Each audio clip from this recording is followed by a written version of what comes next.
నిత్య ప్రేమతో నన్ను ప్రేమించెన్, నిత్య ప్రేమతో నన్ను ప్రేమించెన్. మహాకృపయు కనికరము కలిగిన మా కన్న తండ్రి, ఘనమైన ఉన్నతమైన నీ నామమునకు స్తుతులు స్తోత్రములు చెల్లిస్తున్నాం. శాశ్వత ప్రేమ నీ టీవీ కార్యక్రమం ద్వారా పరిశుద్ధ లేఖనములను ధ్యానించుచుండగా నీ సహాయాన్ని అనుగ్రహించండి. నీ దాసుడనైనా నన్ను మరుగుపరచండి. శక్తి కలిగిన నీ మాటలు చెప్పగలిగే సామర్థ్యాన్ని అనుగ్రహించండి. వినుచున్న నీ పిల్లలకు కూడా నాయన వివేచననివ్వండి. ఈ కార్యక్రమం నీకు మహిమకరంగా, మా అందరికీ దీవెనకరంగా జరిగించమని మిమ్మల్ని కోరుకుంటూ క్రీస్తు నామం నీ ప్రార్థన అడిగి వేడుకొనుచున్నాము తండ్రి, ఆమెన్. ప్రేమన దేవుని వర్లారా, దేవుని అపారమైన ప్రేమను బట్టి, ఆయన ఉచితమైన కృపను బట్టి పరలోకమందున్న కన్న తండ్రికి క్రీస్తు పేర కృతజ్ఞతాస్తుతులు చెల్లించుచున్నాను. దేవుని పిల్లలైన మీ అందరికీ కూడా క్రీస్తు పేర శుభములు వందనములు తెలియజేస్తూ, మరి మీరు ఫోన్ కాల్స్ ద్వారా ప్రార్థన సహాయాన్ని కోరుతున్నారు. ఈ కార్యక్రమాల్ని బట్టి బలపడుతున్నాము అని మీరు చెప్పిన మాటలను బట్టి ఎంతగానో సంతోషిస్తూ, మీ అందరి కొరకు ప్రార్థన చేస్తున్నామని తెలియజేయుటకు సంతోషిస్తున్నాం. అదేవిధంగా అంత్య దినాలలో ఉన్నట్లుగా మన జీవితాలు ఉన్నవి గనుక ఆత్మపూర్ణులుగా దేవుని వాక్యములోను ప్రార్థనా జీవితాన్ని కలిగి కొనసాగవలసిందిగా ప్రభు ప్రేమను బట్టి మిమ్మల్ని కోరుకుంటూ పరిశుద్ధ గ్రంథంలోనికి వెళ్ళి ఈరోజు చక్కటి లేఖనాలను ధ్యానించడానికి ప్రయత్నం చేద్దాం. దయచేసి పరిశుద్ధ గ్రంథాన్ని మీ చేతుల్లోనికి తీసుకొని వాక్యాన్ని చూస్తూ వాక్య ధ్యానాన్ని కొనసాగించవలసిందిగా ప్రభు ప్రేమను బట్టి మిమ్మల్ని కోరుకుంటున్నాను. మనిషి జీవితం అనేది చాలా చిన్నది, లేదండి మనిషి జీవితం అనేది, మనిషి ఆయుష్ అనేది చాలా గొప్పది. 60, 70, 80, 90, 100 సంవత్సరాలు బ్రతుకుతారు అని ఎవరైనా మాట్లాడగలరా? మనం ఎవ్వరూ మాట్లాడలేం. కారణం ఏంటి అంటే, క్షణభంగురములా మనిషి జీవితం పుట్టినట్లే పుట్టి ఏదో ఒకరోజు కళ్ళ ముందు కనబడి మరో రోజు మాయమైపోతున్నట్లుగానే ఉంది ఈరోజు జీవితం. లేఖనము కూడా అదే సెలవిస్తుంది. వట్టి ఊపిరి వంటి వారు మీరు, ఇంతలో కనబడి అంతలో మాయమైపోవు ఆవిరి వంటివారు. నిజంగా ఈ మాటలను మనం చూస్తున్నప్పుడు చిన్న చిన్న ఆయుష్ కాలాన్ని కలిగి ఆవిరి లాంటి జీవితాలను కలిగిన మన ఆశ ఏముండాలి? ఈ లోకాన్ని విడిచిపెట్టిన తరువాత పరలోకానికి నేను వెళ్ళిపోవాలి అన్న లక్ష్యాన్ని, గమ్యాన్ని మనం కలిగి ఉండాలి. ఒక ట్రైన్లో ప్రయాణం చేసేటప్పుడు ఏం ఆలోచిస్తాం? మన గమ్యానికి ఇంకా ఎంత దూరంలో ఉంది అని ఆలోచిస్తూ గమ్యం దగ్గరికి రాగానే దిగిపోవడానికి మన లగేజీ సర్దుకుంటాం. మనిషి జీవితం కూడా అంతే. భూమి మీదికి వచ్చి వెళ్ళిపోవటానికి సిద్ధపడుతున్న మనం లగేజీ సర్దుకున్నట్లుగా నీ జీవితాన్ని, నా జీవితాన్ని సర్దుకొని ఈ లోకాన్ని విడిచిపెట్టి ఇంకొక లోకానికి వెళ్ళిపోవలసిన వారం ప్రియమైన వారలారా. ఈరోజు మనుషులు అదే పనిలో ఉన్నారా? నేను పరలోకము నుండి ఈ భూమి మీదికి వచ్చాను, నేను మరలా పరలోకానికి వెళ్ళాలి, ఈ జీవితం చిన్నది, ఈ సుఖదుఖాలు ఎప్పుడు ఉండేటివి కాదు, వెళ్ళిపోయే నాకు ఈ లోకంతో పనేంటి, దేవుని మీద ఆధారపడుతూ ఆ తర్వాత దేవునితోనే ఉండగలుగుతాను అన్న ఆలోచనతోనే మనుషులు ఉన్నారంటారా? లేదు ప్రేమన వారలారా. ఆయుష్ను గురించి ఆలోచన లేకుండా ఆశయాలను పెట్టుకొని ఒక్క మాటలో చెప్పాలంటే ఏదో దూసుకొని వెళ్ళాలి, లక్షలు సంపాదించాలి, పరువు, మర్యాద, పేరు, ప్రతిష్టలు, గొప్ప గొప్ప హోదా, ఏమండి ప్రపంచ దేశాలను చుట్టి రావాలనుకుంటున్నాడే తప్ప వదిలి వచ్చిన ఆ మహాలోకానికి వెళ్ళాలన్న ఆలోచన ఎవరికి కనపడుతుంది? ఎవరిలో కనపడుతుంది? ఎవరికుంది చెప్పండి? సొలొమోను గారు సూర్యుని క్రిందున్న మనిషిని గురించి మాట్లాడుతూ చెప్పిన మాట చూస్తే నిజమనిపిస్తుంటుంది ప్రియమైన వారలారా. అప్పుడు ఇప్పుడు ప్రియమైన వారలారా, మీ చేతిలో ఉంటున్న పరిశుద్ధ గ్రంథాన్ని తెరిచి ప్రసంగి గ్రంథము 1వ అధ్యాయము 3వ వచనాన్ని దయచేసి చూడండి. ఈ మాట రాస్తుంది, సూర్యుని క్రింద మనిషి జీవితాన్ని రీసెర్చ్ చేసిన, పరిశీలించి రాసిన మహాజ్ఞాని అయిన సొలొమోను గారు. జ్ఞాని అనగానే దేవుడిచ్చిన జ్ఞానాన్ని సంపాదించుకున్న ఒక రాజు. ప్రియమైన దేవుని పిల్లలారా, ఎంత ఖచ్చితంగా రాస్తాడో మనకు అర్థమై తీరాలి. ఎందుకంటే భూమి మీద జ్ఞానులు అనబడుతున్న వారు ఉన్న దేవుడిచ్చిన జ్ఞానంతో రాయబడింది గనుకనే ప్రసంగి గారు రాసిన ఈ మాటలు పరిశుద్ధ గ్రంథంలో చోటు చేసుకున్నాయి. ఏమి రాస్తున్నాడో చూడండి. సూర్యుని కింద నరులు పడుచుండు పాటు అంతటి వలన వారికి కలుగుచున్న లాభమేమి? మనుషులు చాలా కష్టపడుతున్నారు, ఈ కష్టపడటం వల్ల వారికి కలుగుతున్న లాభం ఏంటి అని ప్రశ్నిస్తున్నాడు. ఉరుకుల పరుగుల జీవితాలలో మనిషి నిలబడి తన కళ్ళ ముందున్న దానిని బట్టి బ్రతికేద్దాం అనుకుంటున్నాడా? లేదు, ఎక్కడెక్కడికో వెళ్ళాలి, ఏదేదో సాధించాలి అని మనిషి ఉవ్విల్లూరుతున్నాడు. దాని కొరకు తన చదువుల దగ్గరే పునాది వేసుకొని ఆలోచనలో ముందుకు వెళుతున్నాడు. ప్రేమన వారలారా, ఇంకా స్పష్టంగా చెప్పాలి అంటే మనిషి ప్రపంచ దేశాల వైపు చూస్తూ చూస్తూ ఇదిగో ఏ దేశానికి వెళ్ళిపోవాలని ముందుగానే నిర్ణయించుకొని లక్ష్యంగా వాటిని పెట్టుకొని ఇదిగో పలాని దేశానికి నేను వెళ్ళాలి, నేను బాగా సంపాదించాలి, నేను గొప్పవాణ్ణి కావాలి అని మనిషి ఎన్ని పాటలు పడుతున్నాడు. ప్రేమన వారలారా, ఏదో ఒకరోజు కన్ను మూసి లోకాన్నే విడిచిపెట్టి వెళ్ళిపోయే మనకు ఇవన్నీ అవసరమా అని సొలొమోను గారు ఆశ్చర్యపడుతున్నాడు. ఇంకా మనకు అర్థమయ్యే భాషలో చెప్పాలి అంటే చిన్ననాటి నుంచే విదేశాలకు వెళ్ళాలి అని తల్లిదండ్రుల ప్రోత్సాహంతో, స్నేహితుల ప్రోత్సాహంతో ఒక పాప ఏనాటికైనా నేను పలాని దేశానికి వెళ్ళాలి, అక్కడ గొప్పగా నేను సంపాదించాలి, నా తల్లిదండ్రులను బాగానే చూసుకుంటాను అనుకుంది. కానీ వెళ్ళింది. వెళ్ళిన తర్వాత 2వ సంవత్సరంలో భయంకరమైన ప్రమాదంలో చనిపోయింది. ప్రేమన వారలారా, ఏమి సాధించింది చెప్పండి? ఆమె ఎంతగానో ఆశపడింది, కానీ చివరికి ఒరిగిందేంటి? తల్లిదండ్రులు విలపిస్తూ ఆ తల్లి ఆ కూతురు దేహాన్ని ఇక్కడికి ఇండియాకి తీసుకొని రావటానికి ఎంతో కష్టపడి వచ్చిన తర్వాత ఆమె అన్న మాట ఏంటో తెలుసా? నా కూతురు నా కళ్ళ ముందు ఇక్కడ ఉన్నా బాగుండు. అలానే అందరికీ ఇలా జరుగుతుందని నేను చెప్పటం లేదు ప్రియమైన వారలారా. వాటినే లక్ష్యాలుగా పెట్టుకొని ఎలాగైనా నేను అక్కడికి వెళ్ళిపోవాలి అని మనిషి దాన్నేదో పరలోకములా భావిస్తున్నారు. చూసారా? అవసరమా? మీరు ఆలోచించండి. సామర్థ్యం లేకపోయినా అప్పులు చేసి తిప్పలు పడుతూ అక్కడికి వెళ్ళి నానా కష్టాలు పడుతూ తల్లిదండ్రులకు దూరంగా దేవుణ్ణి విడిచిపెట్టి ఆ స్వేచ్ఛ స్వతంత్రాలను కోరుకుంటున్న మనుషులను చూస్తున్నప్పుడు జాలి పడక తప్పదు. ప్రియమైన వారలారా, ఏం సాధించడానికి ఇదంతా? మీరు ఆలోచించండి.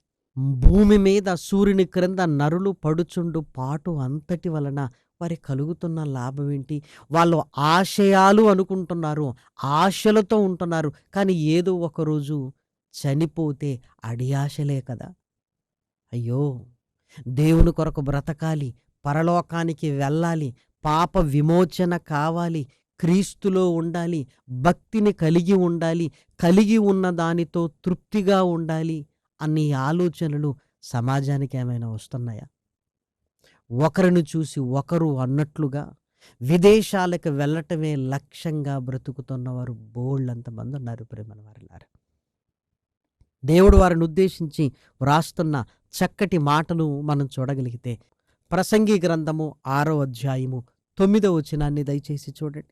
మనస్సు అడియాశలు కలిగి తిరుగులాడుట కన్నా ఎదుటనున్న దానిని అనుభవించుట మేలు.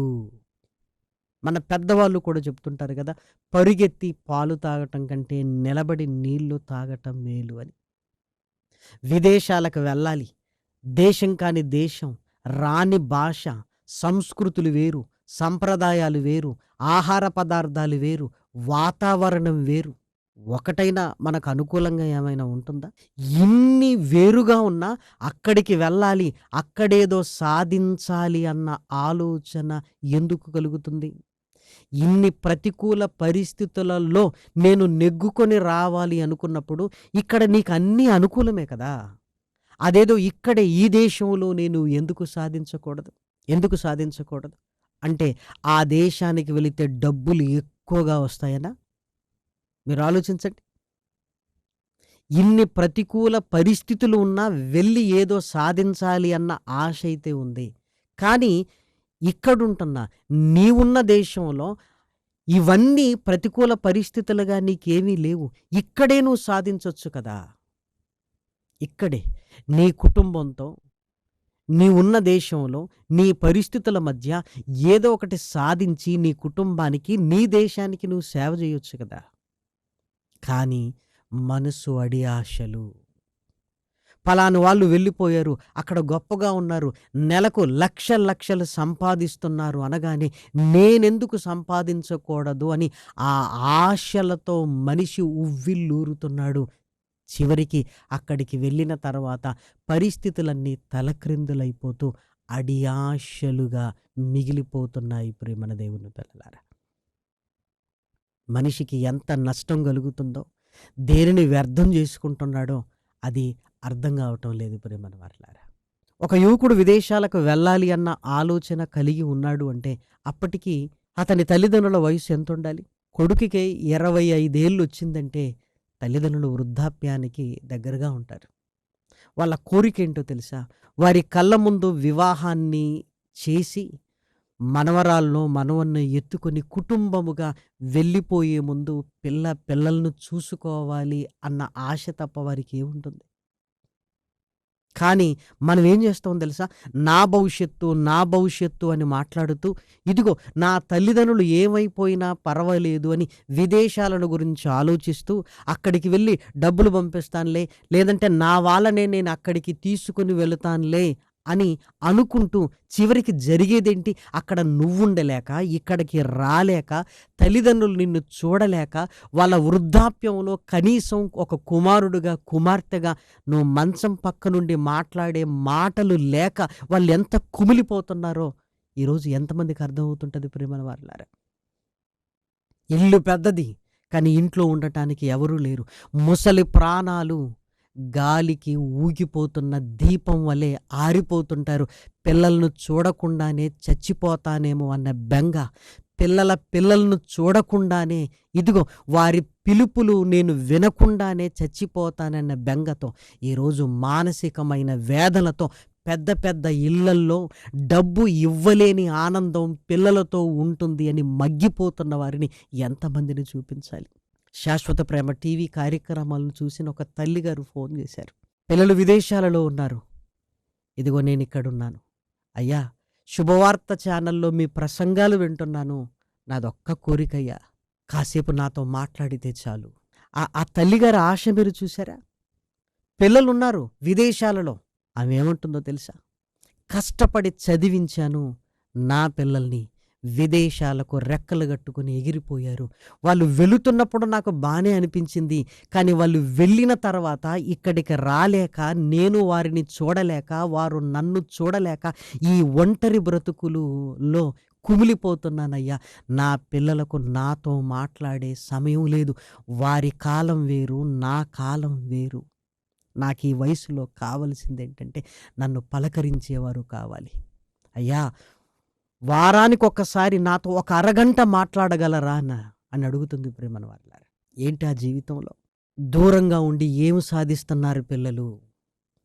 నిజం చెప్పండి, డబ్బు కోసమే కదా విదేశాలకు ఈరోజు వెళ్ళాలి అన్న ఆలోచన. ఒకవేళ మన జీవనోపాధి కొరకైతే ఇక్కడ సంపాదించినది మనకు సరిపోతుంది, కానీ డబ్బు మీద మమకారాన్ని పెంచుకొని విదేశాలకు వెళితే కోట్లు సంపాదించాలనుకొని చివరికి కన్న తల్లిదండ్రులను వదిలేసిన ప్రబుద్ధులు మన దేశంలో లేరా? చివరికి తల్లిదండ్రులను పట్టించుకోకుండా, వారు చనిపోయారన్న వార్త విని కూడా రాకుండా ఏదో డబ్బు పంపి కార్యక్రమాలను జరిగించుకునే స్థితిలో ఈరోజు లేరా? చివరికి అడియాశలైపోతున్నాయి. ప్రేమన వారలారా, విదేశాలకు వెళ్ళి ఏదో సాధిద్దాం అనుకుని వెళ్ళిన వారి కోరికలను నెరవేర్చుకోక ఎందుకు వచ్చామని కుమిలిపోతూ అక్కడే మానసికమైన వేదనతో నలిగిపోతున్నవారు ఎంతమంది లేరు ఒక్కసారి మీరు ఆలోచించండి. దేవుడిచ్చిన కాలమేమో చిన్నది. ఆ చిన్న జీవితంలో పరలోకానికి వెళ్ళాలి అన్న లక్ష్యం ఈరోజు మనిషికి లేదు ప్రియమైన దేవుని పిల్లలారా. అందుకే ఎక్కడికెక్కడికో వెళ్ళాలంటున్నాడు దేవుడు అంటున్నాడు. మనసు అడియాశలు కలిగి తిరుగులాడుట కంటే ఎదుట ఉన్న దానిని అనుభవించుట నీకు మేలు కదా. నీ కుటుంబంతో ఉన్న స్థితి, నీ భార్య పిల్లలతో ఉన్న ఆనందం, నీ కుటుంబం ఇవ్వలేని ఆనందం ఏ దేశంలో ఎవరు నీకు ఇవ్వగలరు చెప్పు. విదేశాలలో స్వాతంత్రం ఉంటుంది, స్వేచ్ఛ ఉంటుంది, ఏ పాపమైనా చేయొచ్చన్న ఆలోచన కాదంటారా? దయచేసి మీరు ఆలోచించండి. విదేశాలలో భక్తిభావం ఏమైనా ఉంటుందా? బంధాలకు విలువనిచ్చే దేశాలేనా? మీరు ఆలోచించండి. టెక్నాలజీ అన్నారు. టెక్నాలజీ కంటే దేవుడు గొప్పవాడు కాదా? బంధాలకు బంధుత్వాలకు విలువనిస్తూ ఇదిగో చక్కగా కుటుంబంతో ఉండగలిగే స్థితి మనకున్నా మన మనస్సు అడియాశలైపోయి తిరుగుడాలి, చివరికి అడియాశలేని ప్రియమైన దేవుని పిల్లలారా. ఏం కోల్పోయామో తర్వాత తెలిసినప్పుడు ప్రయోజనం ఏంటి? డబ్బు ఏం చేసుకుంటామయ్యా డబ్బు? మనకంటే ముందు తరాల వాళ్ళు కూడా అదే డబ్బును ప్రేమించారు. ఏం పట్టుకని వెళ్ళలేదన్న సంగతి మనకు తెలియదా చెప్పండి. ఉన్న పిల్లలిద్దరూ విదేశాలలో, ఉన్న 3 పిల్లలు విదేశాలలో ఉంటే తల్లిదండ్రులను ఆ వృద్ధాప్యంలో ఎవరు చూసుకుంటారు చెప్పండి? ఎవరు చూసుకుంటారు? లేఖనాలలో దేవుడు మాట్లాడుతున్న చక్కటి ఈ మాటలను మీరు చూడగలిగితే యాకోబు గారు రాసిన పత్రిక 4వ అధ్యాయము 13వ వచనాన్ని చూడండి. నేడైనను రేపైనను ఒకానొక పట్టణమునకు వెళ్ళి అక్కడ 1 సంవత్సరము ఉండి వ్యాపారము చేసి లాభము సంపాదింతుము రెండని చెప్పుకొను వారలారా, రేపేమి సంభవించునో మీకు తెలియదు. మీ జీవమేపాటిది? మీరు కొంతసేపు కనబడి అంతలో మాయమైపోవు ఆవిరి వంటి వారే. కనుక ప్రభువు చిత్తమైతే మనం బ్రతికి ఉండి ఇది అది చేతమని చెప్పుకొనవలెను. చూసారా?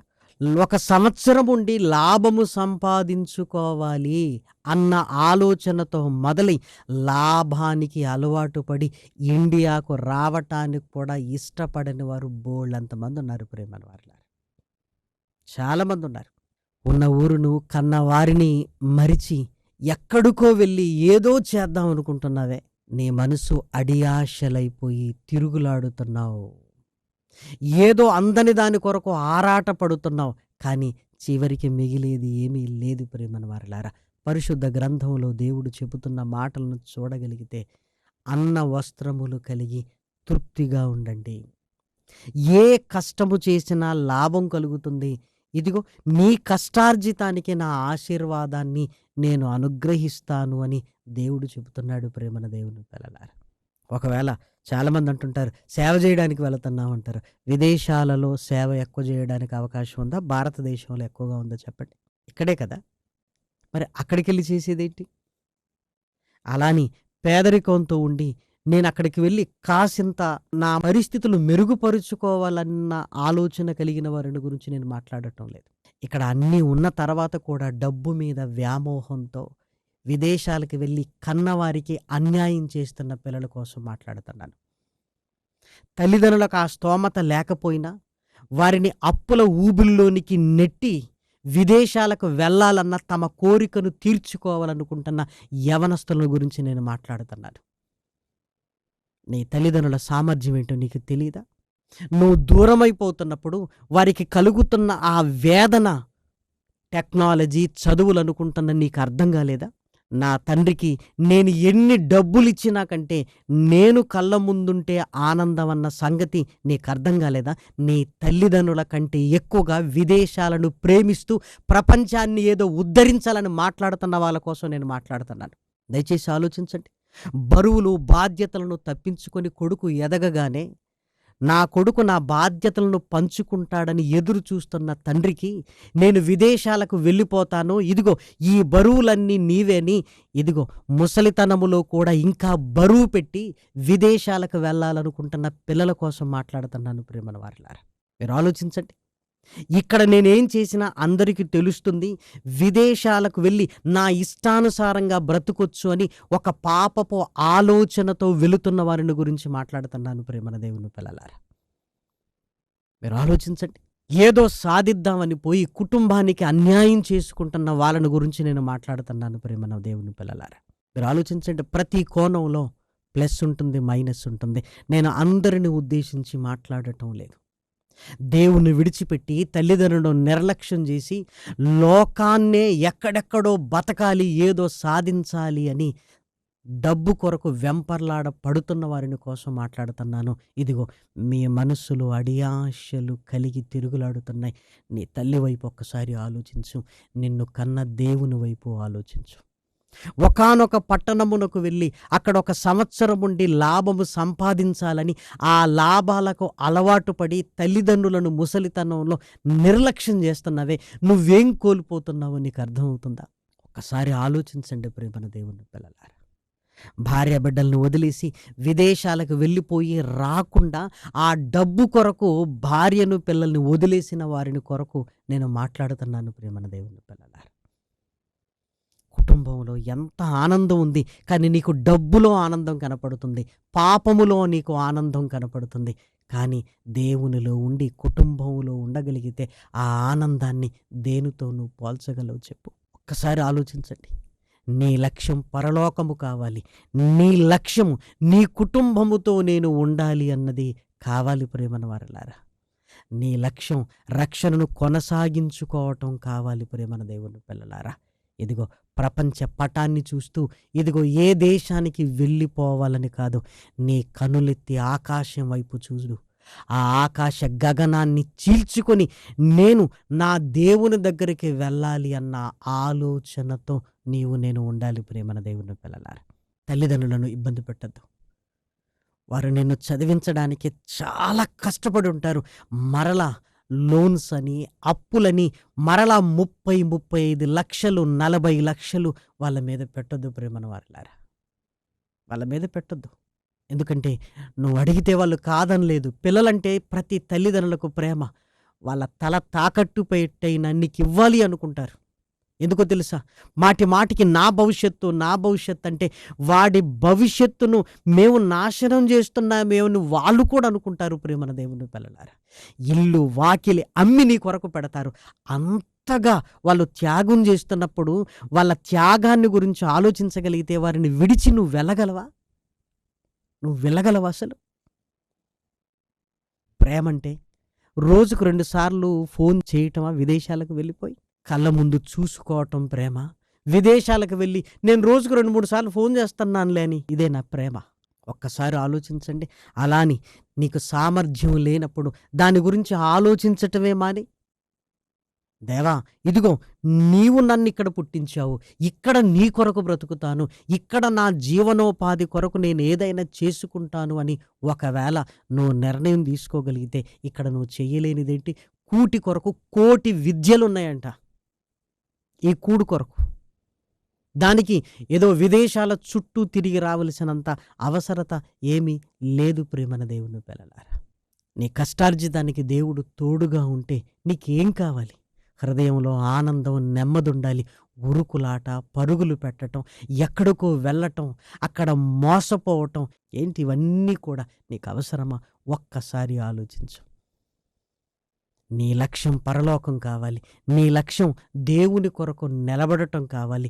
నీ లక్ష్యం నా తల్లిదండ్రులను సన్మానించాలి. నీ లక్ష్యం నా దేవుని కొరకు నేను బ్రతకాలి, పరలోకానికి వెళ్ళాలన్న ఆ లక్ష్యాన్ని నేను కలిగి ఉండాలి ప్రేమన వారలారా. మరలా 2వ భాగాన్ని వచ్చేవారం మనం మాట్లాడుకుందాం. తప్పనిసరి చూడండి. ప్రార్థన చేసుకుందాం. మహాకృపయు కనికరము కలిగిన మా కన్న తండ్రి, ఘనమైన ఉన్నతమైన నీ నామమునకు స్తుతులు స్తోత్రములు నాయన. పెద్ద పెద్ద ఇళ్లల్లో నాయన, ముసలితనంలో పిల్లలు కళ్ళ ముందు లేక నాయన ఎంతమంది ఆరాటపడుతున్నారో నాయన మేము చూస్తున్నాం, మేము వింటున్నాం నాయన. ప్రయోజకులై కళ్ళ ముందు కనబడతారు, కళ్ళ ముందు ఉంటారు అని తల్లిదండ్రులు కోరుకుంటే రెక్కలు వచ్చిన పక్షులు ఎగిరిపోయినట్లుగా నాయన విదేశాలకి ఎగిరిపోయి తండ్రి ఇదిగో నాయన పిల్లలను తల్లిదండ్రులు చూడలేక, తల్లిదండ్రులు పిల్లలు చూడలేక నాయన తండ్రి, ఈరోజు కుటుంబాలలో ఎంత వేదన ఉందో నాయన మేము వింటున్నాం.